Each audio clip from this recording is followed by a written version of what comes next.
George A. Romero's Night of the Living Dead is not just a zombie movie, it's the foundation of everything we think of when we hear the word zombie.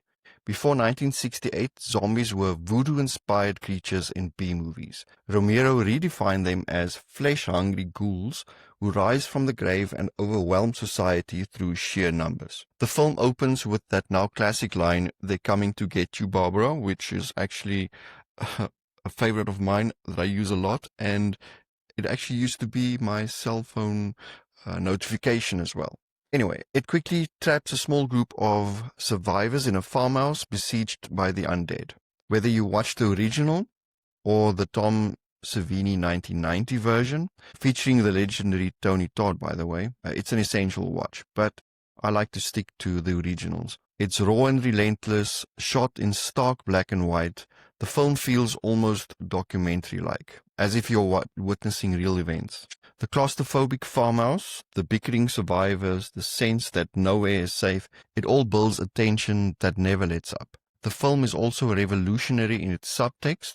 Casting Dwayne Jones, a black actor, as the heroic lead was groundbreaking, and the ending delivers one of the most devastating gut punches in horror history.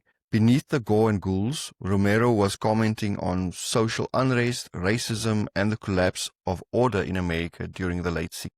Night of the Living Dead is certainly one of those movies where you can say this trope either began or really became popular. Without it, we wouldn't have 28 Days Later, The Walking Dead, a lot of the zombie games played today. It's actually one of my favorites in the sense of I love being in a trapped in a house where you need to defend yourself. So you putting wood over the windows, reinforcing the doors, and just trying to survive the night. It's terrifying, thought-provoking, and a must-watch. I'm also happy to report that some of the actors and filmmakers during the first movie are still keeping the Night of the Living Dead alive. They are representing the rights. I contacted their team recently to ask for the rights to use the movie in certain anthologies, novellas, maybe even another sequel. And by the way, the sequel was also a lot of fun to watch. And although I didn't get the rights, I am happy to report that they are working on shared world